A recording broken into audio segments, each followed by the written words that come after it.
하나님의 말씀은 요한복음 6장 13절 14절입니다. 같이 합독합니다. 이에 그들이 보리떡 5개로 먹고 남은 조각이 12바구니에 찼더라. 그 사람들이 예수께서 행하신 이 표적을 보고 말하되 이는 참으로 세상에 오실 그 선지자라 하더라. 아멘.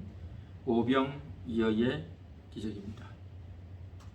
떡 5개와 물고기 2마리를 가지고 예수님께서 이제 축사하십니다. 하나님 앞에 감사 기도를 하시고 그 다음에 그 떡을 떼어서 나눠줍니다.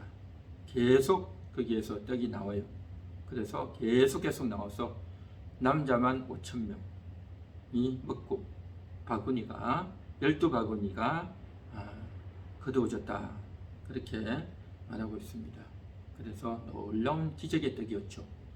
그 기적의 떡을 먹은 이 사건을 가리켜서 이제 사람들이 표적을 보았다라고 말합니다.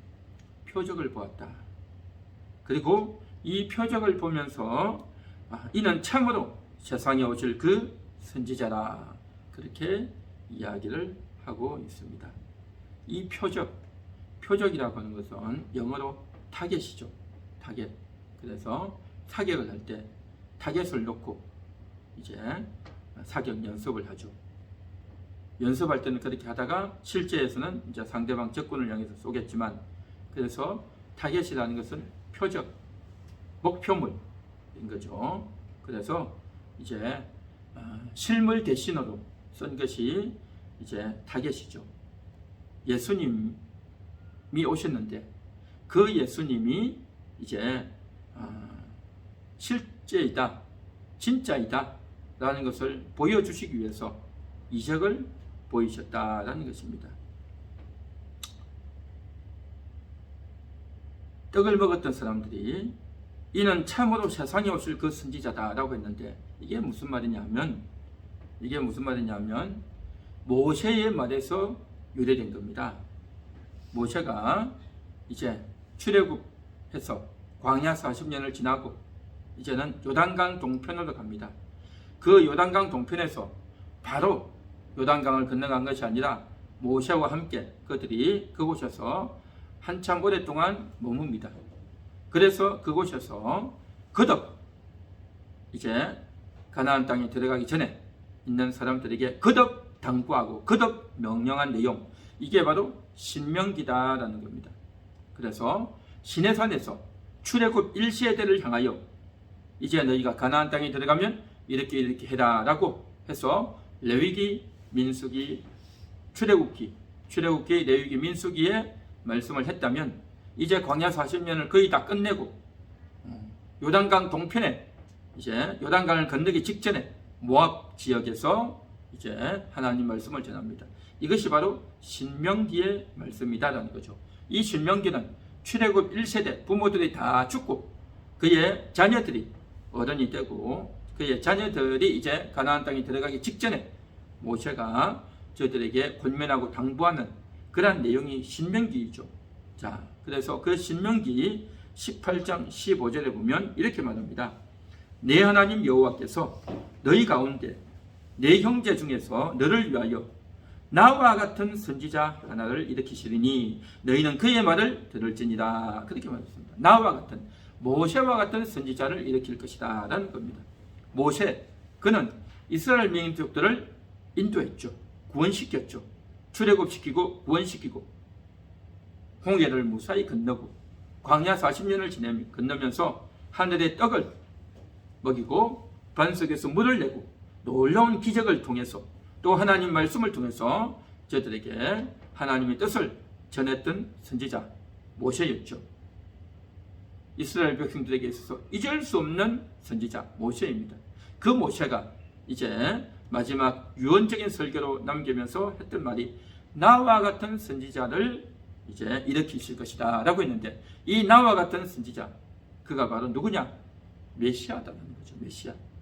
앞으로 나와 같은 선지자가 와서, 메시아가 와서 이제 너희를 구원할 것이다 라고 하는 그러한 놀라운 말씀을 선지자 올 것이다 라고 예고했던 말씀인 겁니다.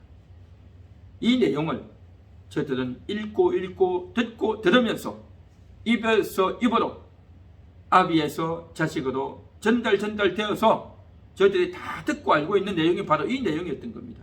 그런데 예수님이 오셔서 오병이어의 기적을 만들어주는 사건을 보면서 모세가 했던 말을 저들은 딱 떠올리는 겁니다.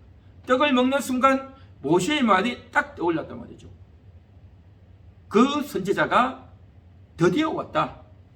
이렇게 기적을 베푸는 사람이 없었다. 여태까지는 사람들이 땀을 흘리고 또 여기저기 있는 것들을 잘 조달하고 또 사람이 지혜롭게 행해서 행동을 했지만 이것은 사람의 지혜로 또 사람들이 아무리 깨를 쓰고 노력을 한다고 해서 되어지는 부분이 아니다. 이건 놀라운 기적이다. 이런 기적, 이 기적, 이런 표적을 할 수 있는 걸 보니까 이건 틀림없이 모세가 말한 그 선지자다, 메시아다 라는 것을 저들이 알았다라는 것입니다. 단순히 사람들은 떡만 먹고 떡이 맛있다, 떡이 어떻게 해서 생겼을까 하고 떡 자체를 바라보았지만 사람들은 메시아가 왔다, 그렇게 인식을 했다는 것입니다. 그렇습니다. 이것은 틀림없는 사건입니다. 예수님께서 백성들에게 떡을 만들어 주신 것은 바로 자신이 메시아다, 내가 그리스도다 라는 것을 보여주기 위한 그러한 목적에서 떡을 만들었다라는 것입니다. 그래서 예수님은 바로 메시아이셨습니다. 예수님이 메시아다, 예수님이 그리스도다 라고 하는 것을 우리는 분명히 인식해야 될 줄 믿습니다. 성경 곳곳에 보면 예수라는 이름의 단어가 많이 나와요. 누가복음에도 보면 예수님 조상 중에도 예수라는 이름이 있고 또 구약 성경 곳곳에 보면 바예수라는 사람이 있어요. 이 바예수도 다 똑같은 예수입니다. 그리고 여호수아도 예수예요. 예수. 여호수아. 호세아도 예수입니다. 그러니까 이스라엘 나라 사람들에게 있어서 예수라고 하는 이름은 너무나도 흔한 그런 이름이었어요. 그리고 예수님이 이제 예수라는 이름을 가지고 왔죠. 그러다 보니까 너무 흔한 일상적인 이름이었기 때문에 사람들은 예수라고 해도 별 감흥이 없고 그렇구나라고 했단 말이죠. 자, 그런데 사도행전 2장 32절에 보면 오순절날 마가다락방에서 성령이 임하고 난 이후에 베드로가 이제 많은 사람들 앞에 일어서서 이런 말씀을 합니다. 이 예수를 하나님이 살리신지라라는 겁니다. 이 예수, 십자가에 죽었던 이 예수를 하나님이 살리셨다는 거죠. 많은 예수가 있지만, 숱한 이름의 예수라는 이름이 있지만 십자가에 달린 예수는 한 명밖에 없다는 거죠. 십자가에 달린 이 예수를 하나님이 살리셨다. 그 십자가에 왜 달렸느냐? 너희가 십자가에 못 박지 않았느냐? 너희는 예수를 십자가에 못 박아 죽이려고 했지만 하나님은 그를 다시 살리사 그리스도가 되게 하셨다. 딱 이야기하는 겁니다. 그리스도가 되게 하셨다. 베드로의 이 설교 앞에 많은 사람들이 가슴에 찔리고 심장에 동의하면서 회개하는 겁니다. 그리스도를 우리가 죽이다니, 하나님이 보내주신 그리스도를 우리가 죽이다니 하면서 회개하며 양심에 찔려서 저들이 이제 돌이키고 회개하며 예수를 믿고 세례를 받게 되는 그 놀라운 일이 일어났다는 것입니다.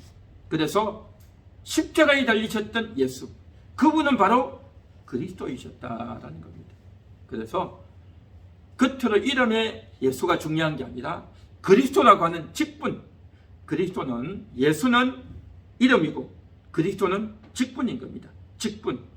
그래서 이 직분, 예수가 그리스도다라고 하는 이 존재는 바로 성경에 많이 연되어 있던 그러한 내용이죠. 여인의 후손으로 올 것이다. 아브라함의 자손으로 올 것이다. 이삭의 자손, 야곱의 자손으로 올 것이다. 유다 지파에서 올 것이다. 그리고 다윗의 왕위를 이어받을 것이다. 베들레헴에서 탄생할 것이다. 동정녀에게서 태어날 것이다. 예수님이 태어날 때에 많은 유아들이 살해를 당할 것이다. 그리고 그가 애굽으로 피신할 것이다. 그 메시아가 오기 전에 세례 요한이 등장할 것이다. 그가 갈릴리에서 복음을 전할 것이다. 비유로 말씀을 전할 것이다. 가난한 자에게 복음이 전파될 것이다 하는 이 모든 것들이 다 예언이 되어 있던 겁니다. 그 예언을 예수님이 다 이루시고 다 성취하면서 등장하셨단 말이죠. 그래서 그것을 다 이루신 분은 오직 한 분, 마리아에게서 태어났던 그분, 그 예수만이 그리스도가 되고 메시아가 되신다는 겁니다. 그 메시아가 이제 3년 동안 공생애를 하면서 사람들을 많이 만나면서 오병이어의 기적을 행하시는 겁니다. 이 오병이어의 기적을 행하신 이것이 바로 뭐냐? 메시아이신 표적이다라는 겁니다. 이 표적. 그래서 이 표적이 너무 중요하고 대대적인 사건이었기 때문에 마태복음, 마가복음, 누가복음, 요한복음에 다 언급이 되어 있다는 겁니다. 그래서 이 사실을 알리기 위한 것이 기적이다라는 것을 우리가 인식해야 될 줄 믿습니다. 그래서 2000년 전에 오셔서 십자가에 달려 죽으신 예수, 그분은 부활하시고 승천하셔서 하나님 보좌 우편에 계시고 이제는 성령을 보내주셨단 말이죠. 그래서 그 예수가 그리스도다. 그 예수가 우리 모든 인생을 구원하시고 우리 모든 사람들을 이끌어서 영접해 주시는, 우리의 영혼의 죄를 씻어주시고 우리 인생을 날마다 새롭게 하시고 깨끗게 하시는, 우리 영혼을 다스리시는, 우리 영혼의 주인이고 우리 영혼의 왕이 되시는 분, 예수님인 줄 믿습니다. 그래서 그 예수님을 우리가 믿고 영접해서 우리는 하나님의 자녀가 되었고 영혼의 구원을 얻고 새로운 생명을 얻었다는 것입니다. 그래서 이 사실을 오늘도 우리는 인식하고 감사해야 될 줄 믿습니다. 저들은 오병이어를 보면서 메시아가 오셨구나 라는 것들을 저들이 알았듯이 오늘날 우리들도 오병이어의 기적은 아니지만 예수님을 믿고 영접하게 된 것, 하나님의 자녀가 된 것, 천국 백성이 된 것, 날마다 우리가 예수 그리스도의 보혈로 죄 씻음 받는 것, 하나님이 우리에게 나타나셔서 기적을 베풀어 주시는 이 하나하나의 사건들이 다 기적이단 말이죠. 그 기적을 통해서 우리는 우연히 됐겠지 하고 흘려버리고 무감각하게 넘어갈 것이 아니라 하나님이 나에게 찾아오셨습니다. 나와 함께 하시는 임마누엘 하나님이 나에게 오셨습니다. 그 하나님 덕분에 내 영혼이 깨어나고 내 심령이 변화되어지고 내가 하나님으로 말미암아 날마다 기쁨을 얻고 내가 하나님으로 말미암아 새 힘을 얻고 내가 하나님으로 말미암아 기도할 수 있고 내가 하나님께 감사할 수 있고 하나님 때문에 기뻐할 수 있는 이러한 것들, 이게 바로 뭐냐? 놀라운 기적이다 말이죠. 이러한 기적을 주신 주님, 그 기적을 통해서 주님이 나와 함께 하심을 알아채는, 주님이 나와 함께 하심을 감사하는 그러한 하루하루의 삶이 되어야 할 줄 믿습니다. 이 놀라운 기적이다 말이죠. 이런 기적, 우리의 마음에서 일어나는 이 기적, 우리 마음에서 일어나는 이 기적이 다른 사람에게도 영향을 미치고 다른 사람들에게도 이제 기쁨을 주고 소망을 주고 희망을 가질 수 있도록 그렇게 전달해 줄 수 있는 그러한 놀라운 기적, 나로 말미암아 시작된 이 기적이 다른 사람들에게도 전달되고 또 그를 위해서 기도해 주고 그를 위해서 축복해 주는 이러한 놀라운 기적이 흘러가고 전달되어지는 것, 이것은 바로 하나님의 뜻이고 오늘도 우리가 이 기도의 시간을 통해서 이 찬양의 시간을 통해서 이러한 은혜를 누리고 은혜가 전달되어져야 할 줄로 믿습니다. 그래서 예수는 그리스도이시다. 그분이 내 영혼을 구원하셨다. 그분이 내 영혼의 구세주이시다.